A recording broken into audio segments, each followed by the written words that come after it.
Hello, good evening, नमस्कार। मैं Khetaram Jangid Jangid science academy के यूट्यूब चैनल पर आप सबका स्वागत है। हम पढ़ रहे थे त्रिकोणमिति में न्यूटन थीटा पढ़ रहे थे, जिसमें हम 8.1 प्रश्नावली के 8 प्रश्न कर चुके थे। बचा हुआ 9वां 10वां और 11वां प्रश्न आज हम इस वीडियो में मिलाएंगे। तो चलिए दोस्तों, शुरू करते हैं।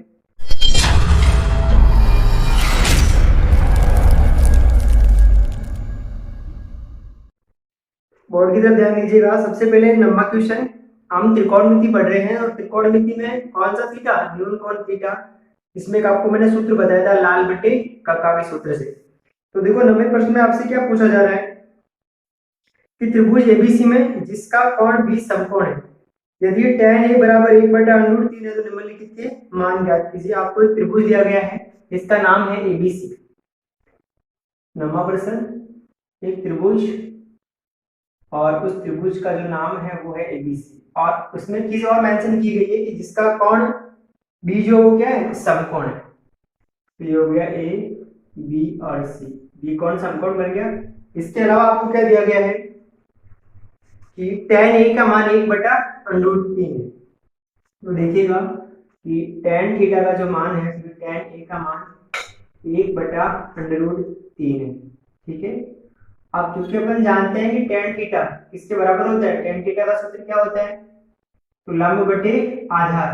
तो यहां से देखो, लंब L का मान कितना हो जाएगा 1, आधार का मान कितना हो जाएगा √3। हमें मान किसका याद करना है, k का। लगाइए पाइथागोरस प्रमेय, कि पाइथागोरस प्रमेय से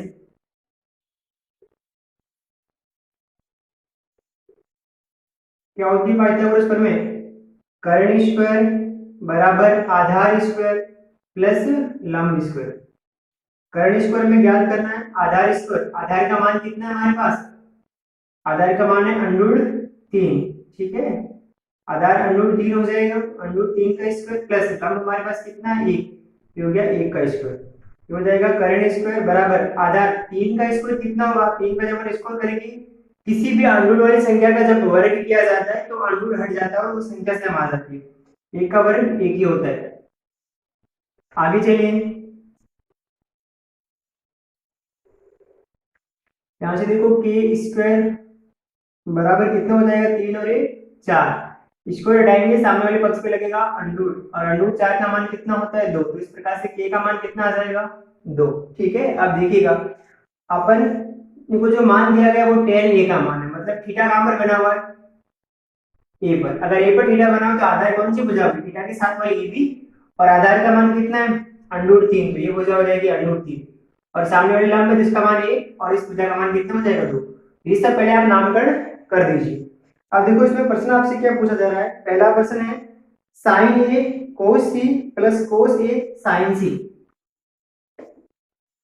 sin a cos c, तो पहला सवाल दिया गया आपसे कि sin a cos c plus cos a sin c। ठीक है, cos a sin c, आपको इसका मान ज्ञात करना है। ठीक है, तो आसान सवाल है। आप सबसे पहले थीटा की पहचान कर लीजिए और फिर थीटा के साथ वाली भुजा को आधार और सामने वाले को लंब ले लीजिए।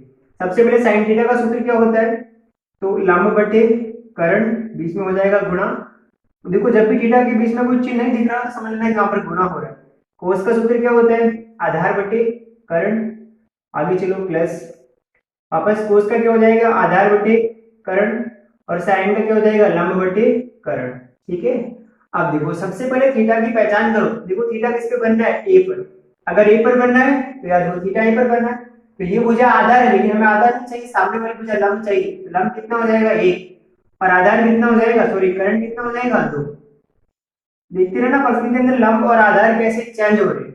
अब देखो, यहाँ पर कोस सी, कोस सी में थीटा कहां पर बनेगा, यहाँ पर। और अगर थीटा यहाँ पर बनेगा और हमें कोस थीटा में चाहिए आधार, तो इसके साथ वाली भुजा, ये भुजा होगी ना आधार, तो आधार यहाँ पर भी कितना आएगा 1/2। देखो, एक में लंब है और एक में आधार है, इसके बावजूद भी मान एक एक आ रहा है। क्यों, क्योंकि थीटा चेंज हो रहा है, एक बार ए पर बनना है और दोबारा सी पर बनना है, इसलिए लंब और आधार भी आपस में चेंज हो रहे हैं। इसके बीच में गुणा है, आगे प्लस हो गया। अब देखो, यहां से कोस ए, कोस ए कहां पर बनना है, थीटा ए पर। ए पर बनना है तो इसके साथ वाली भुजा आधार कौन आ जाएगी, √3। अंडूर 3/2 गुणा, अब देखो साइन सी, थीटा कहां पर बन रहा है, सी पर, तो उसके सामने वाली भुजा लंब होगी ना सामने वाली भुजा, तो क्या आ जाएगा अंडूर 3। देखो दोनों बार मान समान आएगा, भले से आप लंब और करण ले रहे हो, लेकिन इसका कारण क्या है, जो ऊपर वाले थीटा चेंज हो रहे हैं। एक को एक से गुणा करेंगे 1 और 2 को 2 से करेंगे तो 4 प्लस, अभी बताया था अंडर वाली संख्या को सेम संख्या से जब गुणा करते हैं तो अंडर हट जाता है, 2 को 2 से करेंगे तो 4।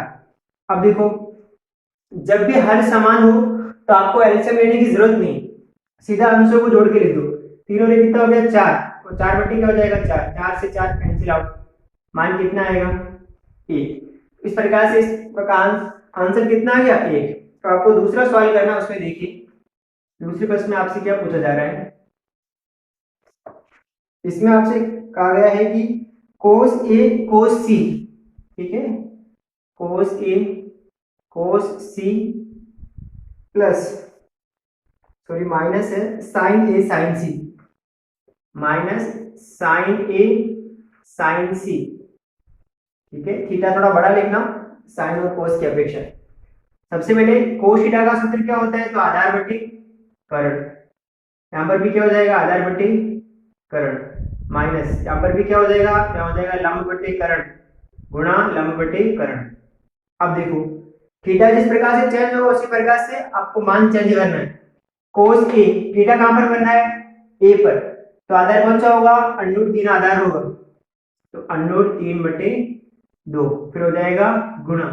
अब थीटा कहां पर आ गया सी पर, अगर थीटा सी पर आ गया तो इसके साथ वाले आधार क्या हो जाएगा 1/2 फिर माइनस। अब देखिए साइन ए और साइन सी, साइन ए आपको लंब चाहिए तो साइन ए थीटा बनना है ए पर, तो इसके सामने वाली भुजा एक क्या हो जाएगा लंब 1/2 गुणा। अब देखो थीटा कहां पर बनना है सी पर, अगर थीटा सी पर बनना है तो इसके सामने वाली भुजा लंब √3, फिर हो जाएगा √3/2। अब गुणा कीजिए ना, इनको गुणा करेंगे तो क्या आएगा √3/4, ठीक है, फिर माइनस यहाँ पर भी सेम रहेगा √3/4, दोनों सेम है, एक प्लस का और एक माइनस का, तो आपस में क्या हो जाएंगे कैंसिल आउट, और मान क्या आएगा 0। तो 90 प्रश्न में जो पहला था उसका आंसर 1 आया, दूसरे का आंसर कितना आया 0। सवाल एकदम से आसान है, आप सबसे पहले दिए गए थीटा के आधार पर तीनों भुजाएं ज्ञात कर लीजिए, और फिर जो आपको प्रश्न में पूछा जा रहा है उसमें आप देख लीजिए कि थीटा कौन सी जगह पर बन रहा है, कौन से कोण पर बनना है, ए बी सी कहां पर बनना है, उसके आधार पर थीटा की जो साथ वाली भुजा है उससे आधार लीजिए और सामने वाली भुजा से लंब लीजिए। इस प्रकार से आप आसानी से किसी भी प्रश्न को हल कर सकते हैं। अब 10वां क्वेश्चन देखिएगा, 10वें क्वेश्चन आपसे क्या पूछा जा रहा है कि त्रिभुज PQR में जिसका कोण Q समकोण है, ठीक है, 10वां प्रश्न, एक त्रिभुज है जिसका नाम है PQR और इसमें जो कोण Q है वो क्या है समकोण, Q को बना लीजिए समकोण पर PQR, ठीक है। अब इसमें आपको क्या दिया जा रहा है, आपको इसमें दिया जा रहा है कि P प्लस R 25 सेंटीमीटर है और PQ 5 सेंटीमीटर है, ठीक है, PQ का जो मान है वो 5 सेंटीमीटर है, और इसके बाद आपको दो भुजाओं का योग दिया जा रहा है कि PR प्लस QR बराबर 25 सेंटीमीटर है, और आपको इस प्रश्न के अंदर पूछा जा रहा है कि साइन P कोस P और tan P का मान ज्ञात कीजिए। हमने अब तक जितने भी प्रश्न हल किए थे उन सबसे प्रश्न अलग है, आपको अब तक के जो भी प्रश्न थे उसमें से आपको दो भुजाएं दी जा रही थी और तीसरी भुजा आपको ज्ञात करनी थी, तो आप आराम से पाइथागोरस प्रमेय का सूत्र लगा के कर रहे थे। यहाँ पर एक भुजा तो दी जा रही है लेकिन दूसरी भुजा न देकर के बची दो भुजाओं के बीच में संबंध दिया जा रहा है कि इन दोनों का योग कितना है या इन दोनों के बीच का अंतर है।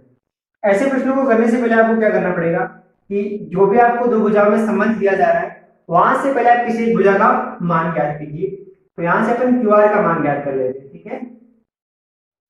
अब जो अगर मैं QR का मान ज्ञात करूंगा तो PR को अपन उधर भेजेंगे तो क्या हो जाएगा 25 माइनस PR, बस इस मान को आप याद कर लीजिए। कैसे किया, देखो QR तो अपनी जगह पर है, PR को मैंने पक्षांतर करके यहाँ से QR का मान निकाल दिया। अब आपको दो भुजाएं मिल गई, एक तो QR दूसरा PQ। आप तीसरी भुजा ज्ञात कर सकते हैं तो सीधा लगाइए पाइथागोरस प्रमेय से, पाइथागोरस प्रमेय से कर्ण स्क्वायर बराबर आधार स्क्वायर प्लस लंब स्क्वायर, ठीक है। यहाँ से करंट स्क्वायर कौन सी भुजा है? अब देखो इस नॉर्मल सिचुएशन में आप नॉर्मल वाला भी सोच सकते हो, ये हो जाएगा करंट, ये आधार और ये लंब। तो करंट हो गया पी आर, पी आर का स्क्वायर, प्लस आधार आपके हो गया क्यू आर, फिर हो गया क्यू आर का स्क्वायर, प्लस लंब हो गया आपके पी क्यू, ये पी क्यू का स्क्वायर। ठीक है, अब इस प्रश्न में देखिए पी आर का मान तो हमें ज्ञात करना है, तो पी आर की जगह पी आर ही लेने दीजिए। क्यू आर का मान हमारे पास समीकरण 1 में है, क्या है?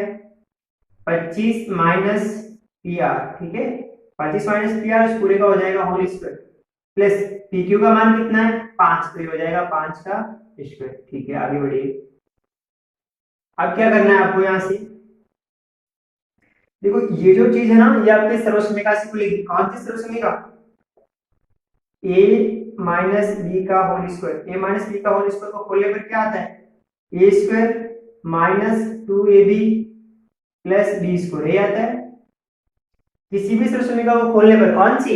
ए प्लस बी और ए माइनस बी वाली।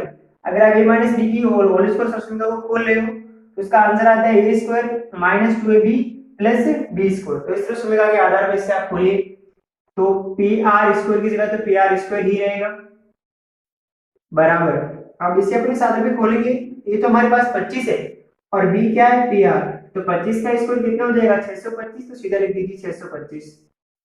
फिर माइनस 2ab, दो ए का मान कितना है? 25।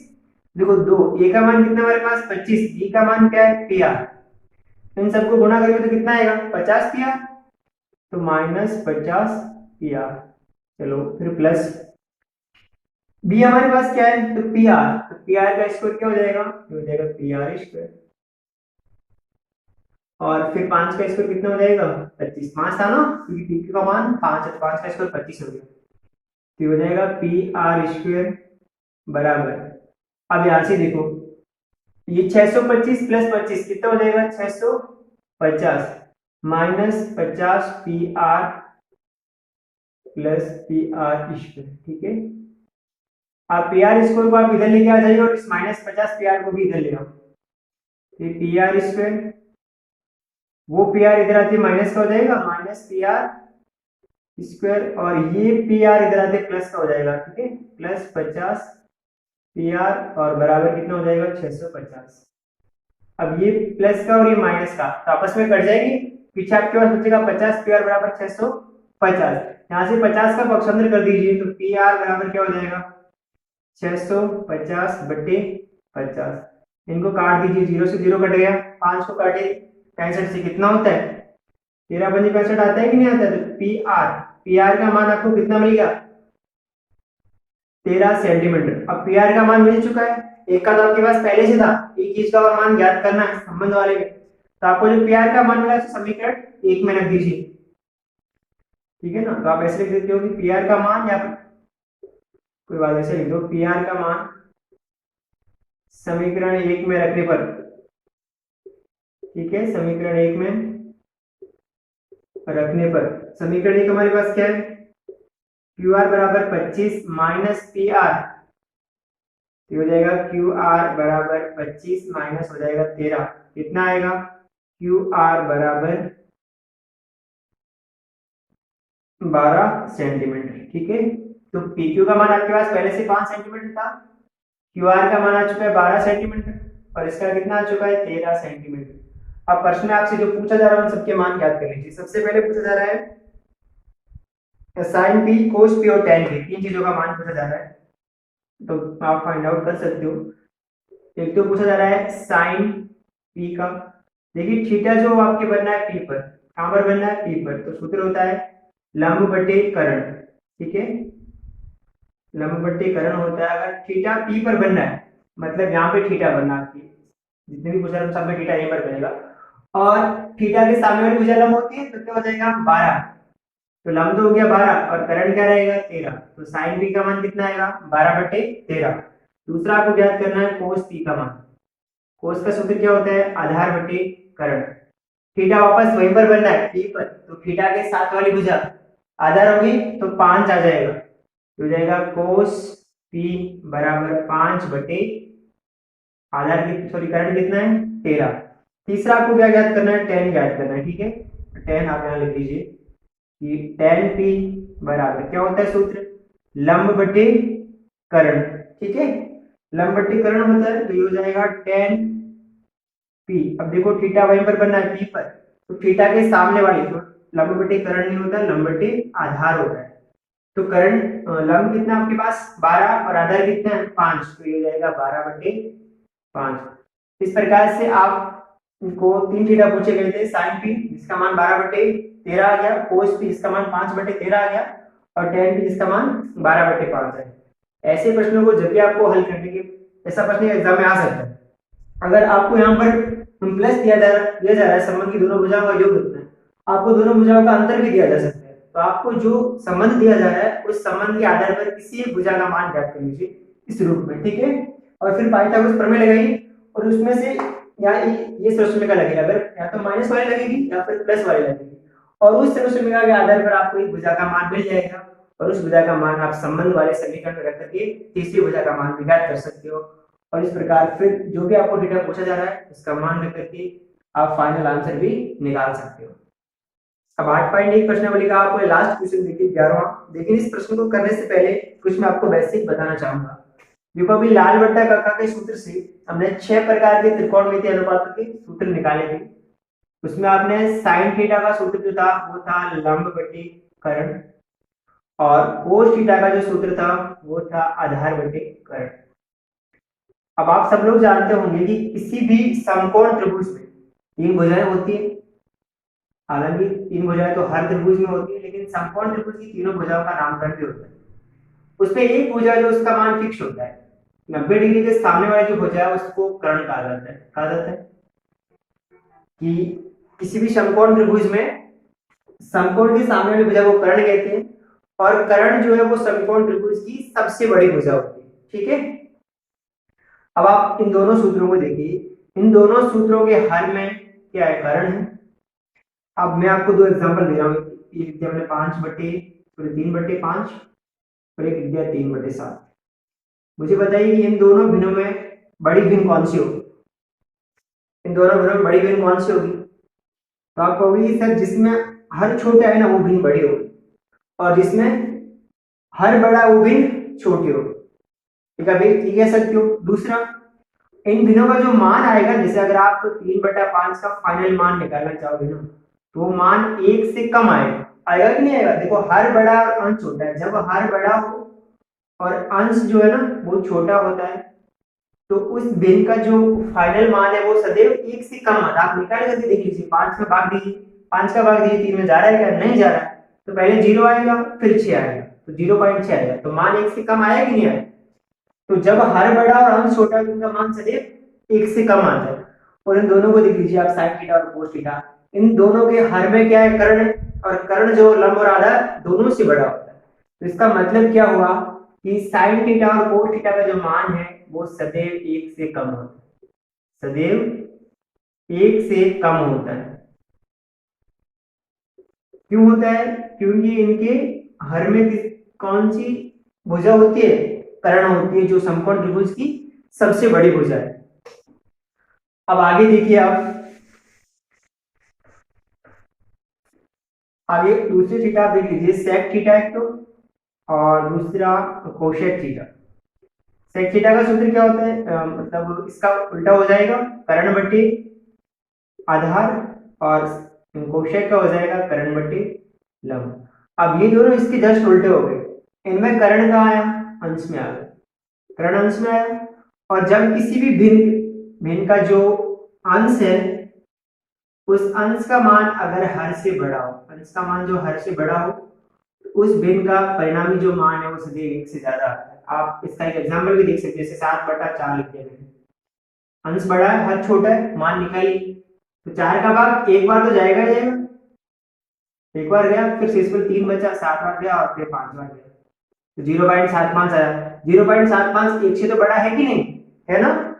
तो इसका मतलब क्या हुआ कि सेक थीटा और कोसेक थीटा का जो मान है वो सदैव 1 से अधिक होता है, 1 से बड़ा होता है, ठीक है, 1 से ज्यादा होता है, कुछ भी लिख सकते हो आप, बड़ा होता है। दोनों चीजें समझ में आई कि साइन और कोस का जो मान है वो सदैव 1 से कम होता है, क्योंकि उनके हर में क्या है, कर्ण है, जो सबसे बड़ी भुजा है। और सेक और कोशेक का मान सदैव एक से अधिक होता है, क्योंकि यहाँ जो कर्ण है वो कहाँ आ रहा है, अंश में आ रहा है। अब बचे कौन से थीटा, एक तो बचा कोट और एक बचा टेन। अब इनका कुछ भी फिक्स नहीं, ठीक है। इसका सूत्र होता है आधार बटे लंब, और इसका होता है लंब बटे आधार। अब किसी भी समकोण त्रिभुज में ये फिक्स नहीं है कि लंब बड़ा होगा कि आधार बड़ा होगा। लंब भी बड़ा हो सकता है और आधार भी बड़ा हो सकता है, ठीक है ना। और ये दोनों बराबर भी हो सकते हैं, बराबर हो सकते हैं, कोई जरूरी नहीं कि बराबर नहीं हो सकते। देखो एक तो इनका मान कभी कभार लंब आधार से बड़ा हो सकता है, आधार लंब से बड़ा हो सकता है, और इनका मान जो बराबर भी आ सकता है। अगर एक दूसरे से छोटा बड़ा होंगे तो एक से कम भी आ सकता है और एक से ज्यादा भी आ सकता है। लेकिन अगर दोनों का मान बराबर आ रहा है तो उस कंडीशन में इसका मान एक भी आ सकता है। तो कोट थीटा और टेन थीटा के लिए कुछ भी फिक्स नहीं, इनका मान एक से कम भी आ सकता है, एक से ज्यादा भी आ सकता है, ठीक है, और एक के बराबर भी आ सकता है। तो कोई फिक्स नहीं, क्योंकि जो लंब और कर्ण है ना, इनका मान, सॉरी, लंब और आधार जो है उनका कोई मान फिक्स नहीं होता कि कौन सी भुजा बड़ी होगी कौन सी भुजा छोटी होगी। तो ये तीन चीजें सबसे इंपॉर्टेंट है। इनका मान एक से कम, एक से ज्यादा, इनका कोई भी फिक्स नहीं है, एक भी हो सकता है, एक से ज्यादा भी हो सकता है और एक से कम भी हो सकता है। अब लास्ट 11वां क्वेश्चन देखिए, इसमें आपसे क्या पूछा जा रहा है, आपको निम्नलिखित बताइए कि निम्नलिखित कथन सत्य है अथवा असत्य, और फिर उनका कारण भी आपको बताना है। तो इसमें पहला आपसे ये पूछा जा रहा है कि tan a का मान सदैव एक से कम होता है। अभी बताया ना कि tan a का मान एक से कम होता है। क्या होता है, जरूरी थोड़ी ना tan a का मान एक से कम हो, इसमें देखो सदैव वर्ड यूज किया हुआ है, तो सदैव एक से कम कभी नहीं होता है।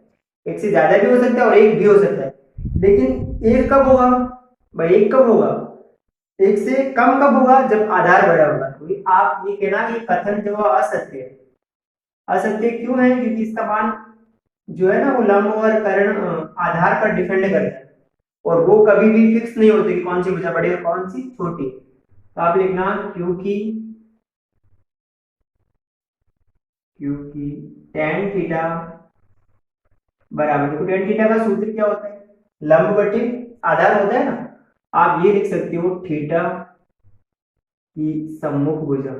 अभी मैंने बताया था ना, सम्मुख का मतलब सामने वाली भुजा, सामने वाली भुजा को भी लंब कहते हैं। तो थीटा की सम्मुख भुजा बटे थीटा की संलग्न भुजा, संलग्न मतलब साथ वाली भुजा, यही इसका सूत्र होता है। अब एक से कम कब होगा, एक से कम कब होगा, जब हर बड़ा हो तभी होगा ना। यदि थीटा थीटा की संलग्न भुजा, थीटा की संलग्न भुजा ये अगर बड़ी हो, ठीक है ना, बड़ी हो किससे, थीटा की सम्मुख भुजा से।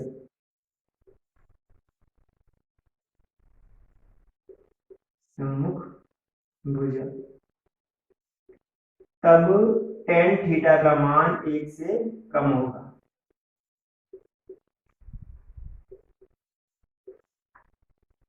एक से कम होगा, सदैव एक से कम कभी भी नहीं होगा, ठीक है।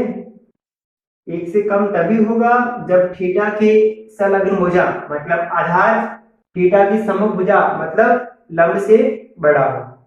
तो ये कथन क्या हो गया, असत्य। अब दूसरा देखिए, दूसरे में आपसे पूछा जा रहा है कि किसी कोण के लिए, किसी कोण ए के लिए, ए के किसी मान के लिए sec a का मान 12/5 है, ठीक है। अब आपको क्या बोला जा रहा है कि जो sec थीटा है ना, इस sec थीटा का मान 12/5 है। क्या ये सही है, हो सकता है ऐसा। तो आप ये बताइए कि sec थीटा का सूत्र क्या होता है। तो ये होता है कर्ण बटे, हाँ कर्ण बटे होता है आधार होता है। अब कर्ण जो है वो आधार से बड़ा होना चाहिए ना, और इस पे देखो कर्ण जो आधार से बड़ा हो रहा है, तो इसका मतलब sec थीटा का मान 12/5 हो सकता है। तो कथन क्या हो जाएगा, सत्य। सत्य आप लिख देना, क्योंकि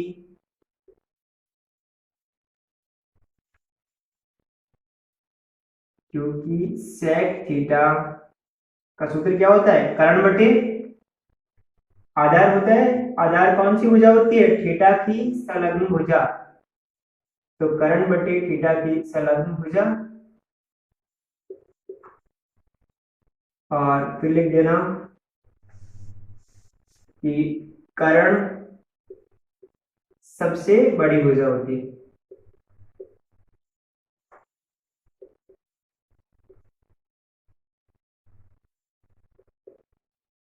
सबसे बड़ी भुजा होती है, इसलिए जो उसका जो मान है ना वो 12/5 भी आ सकता है। ये कथन क्या हो जाएगा, सत्य। अब तीसरा देखिए, इसमें आपसे क्या पूछा जा रहा है, इसमें आपसे पूछा जा रहा है कि कोस ए, ठीक है ना, कोस ए कोण ए के कोसेंट के लिए प्रयुक्त होता है। देखो इस प्रश्न को ध्यान से समझो। आपको बोला जा रहा है कि जो कोस ए है ना, कोस ए, ये कोण ए के कोशेंट के लिए प्रयुक्त हो रहा है। ये ठीक है, इस प्रकार से लिखा हुआ है, इसके लिए प्रयुक्त होता है। अब देखिए ये कौन सा थीटा है भाई, अब तक हमने पढ़े उसमें से क्या ये थीटा आया था, नहीं आया। अब आपको पता चलेगा कि ये वाला थीटा है, कौन सा, कोशेक थीटा। अरे जब सूत्र में बोल रहा है कि कोस थीटा के लिए प्रयुक्त हो रहा है, तो कोण ए के कोसेक के लिए कैसे प्रयुक्त हो सकता है, हो सकता है क्या, नहीं हो सकता ना। कोण ए जो है ना वो कोस थीटा के लिए ही प्रयुक्त हो रहा है, इसका मतलब कथन कैसा हो जाएगा, असत्य। असत्य, कारण क्या लिखोगे, क्योंकि कोस ए है ना, कोस ए कोण ए के, अब देखो कोस का पूरा नाम क्या होता है, कोसाइन के लिए प्रयुक्त होता है, ठीक है, कोसाइन के लिए प्रयुक्त होता है।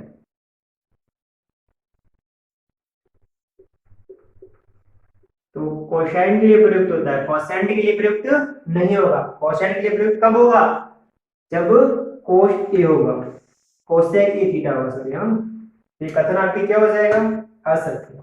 अगला देखिए, कोट ए और ए का गुणनफल होता है क्या, अगर आपको ये दिया जा रहा है कि जो कोट ए लिखा हुआ है ना, इसका मतलब हो रहा है कि कोट और ए को आपस में गुणा किया जा रहा है। कैसा होता है, ऐसा नहीं होता है। अपन जब आगे पढ़ेंगे तो साइन थीटा और ये आपस में गुणा नहीं हो रही है, इसके लिए प्रयुक्त हो रहा है। थीटा का साइन में, साइन के पदों में मान है, उसका एक संक्षिप्त रूप है। तो इसका मतलब ये कथन असत्य है, ये आपस में कभी भी गुणा नहीं होते। तो क्या होते, क्योंकि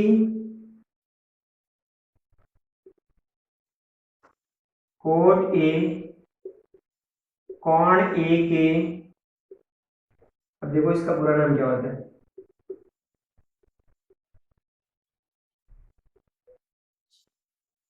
ठीक है, कॉन्टेजेंट के लिए प्रयुक्त होता है।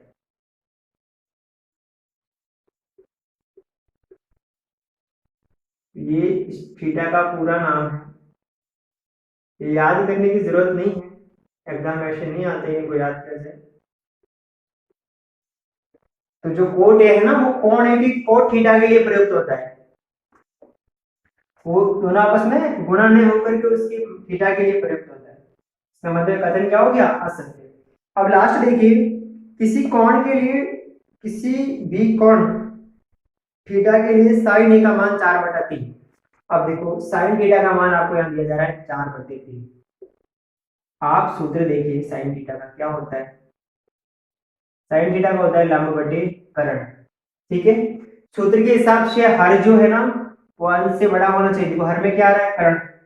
क्या इसके अंदर आपको नीचे वाला जो हर है ऊपर वाले अंश से बड़ा दिख रहा है, क्या नहीं दिख रहा है, 4 बड़ा है 3 से, तो इसका मतलब ये गलत चीज है, ये असत्य है। अब लिख देना असत्य। इसका कारण वही लिखना जो आपने यहां लिखा है, क्योंकि साइन थीटा का सूत्र क्या होता है, साइन थीटा बराबर होता है, देखो लंब, लंब को अपन क्या बोलेंगे, थीटा की सम्मुख भुजा, थीटा की सम्मुख भुजा बट्टे क्या हो जाएगा, कर्ण। थीटा की सम्मुख भुजा बट्टे कर्ण, और जो कर्ण है ना, क्योंकि कर्ण सबसे बड़ी भुजा होती है, बड़ी भुजा होती है ना, और यहाँ बड़ी भुजा है ही नहीं, इसका मतलब ये कथन क्या है, असत्य। तो इस प्रकार से इन पांचों प्रश्नों में से आपको सत्य और असत्य बताने थे, तो इसमें केवल और केवल जो दूसरा कथन था वो सत्य था, बाकी सभी शब्द असत्य थे। क्यों थे, इन सबका मैंने कारण बता दिया। तो उम्मीद करते हैं आपको 8.1 प्रश्नावली के सारे प्रश्न समझ में आए होंगे। अगर कोई प्रश्न समझ में नहीं आया तो आप कमेंट बॉक्स में कमेंट कर देना। मिलते हैं अगली वीडियो में, तब तक के लिए धन्यवाद, जय हिंद।